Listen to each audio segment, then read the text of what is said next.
Have you ever wondered what you should be looking for when you have a breakfast cereal? I'm Shannon Clark and I'm with legsbumsandtums.com. Many women often skip over breakfast, which is one of the worst things that you could be doing for your weight loss goals. If you often think, oh, I can save calories by not eating in the morning and I'll bank them later on in the day, you're actually doing yourself a pretty big disservice because a lot of women will end up actually consuming more calories later on in the day than if they would have just had that breakfast meal. So starting your day off with a good breakfast is one of the biggest things I could recommend and that I do recommend to women that I work with.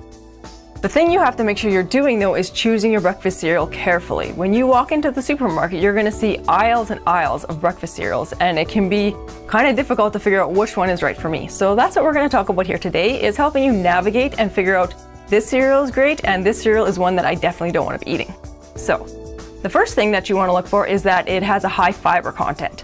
For anybody who really struggles with hunger on your diet, which I'm sure a lot of you do, fiber is going to be the thing that's going to help you with this. Fiber helps to keep you fuller because it takes the food longer to digest and break down in the body with the fiber in there. So if you eat a cereal that say has 4 grams of fiber, you could feel full for 3 or 4 hours until lunch. If you eat a cereal that say has 1 or 2 grams of fiber, by 10 o'clock you're going to be like, where's that donut? Because you're so hungry. So really make sure that you're getting the fiber in there. I would recommend somewhere between 3 and 5 grams of fiber. If you really want to hit this point home, then you can look for like a brand Bud cereal and they have 10 grams of fiber or something like that. Just, if you're going to go that direction, add it to your diet slowly, because if you add that much fiber all in one shot, some negative things can happen. So just be careful with that one. The next thing you want to look for is that it's low in sugar. Sugar kind of balances with the fiber content, because if it's high in sugar, you're going to get a really big blood sugar increase, which is then going to cause your energy levels to increase, but then you're also going to get a crash, and that mid-morning crash is going to hit you hard. So sugar is something that needs to be avoided. Be really careful, because a lot of cereals that will say, oh, they're whole grain, they're made from whole wheat fiber and all this stuff, they actually contain a lot of added sugar. And this is what gets a lot of women in trouble, is because they aren't looking after that. They think, oh, whole grain, perfect, it must be great. But really, when they read the sugar, they see that there's 7 or 8 grams, and it's almost as much as the cereal they're buying their kids. So really take a good look when you're in the supermarket, and if it has more than 5 grams of sugar, really tread lightly with that cereal. If it's got a ton of fiber in it, then okay, you might get like the balance from the fiber, slowing down the hunger. But if it's got less fiber and more sugar, put that cereal back. So fiber and sugar, those are the 2 first things. Second, you want to look at the serving size. This is where a lot of women also make a mistake.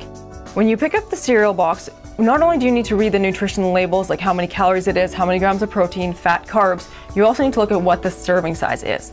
If you're picking up, say, a box of granola, you could see that the serving size is actually like 1/3 of a cup, and then when you go and pour that cereal in your bowl in the morning, it could be 1.5 cups that you're pouring in. So now you've got about 5 servings of that cereal that you're eating.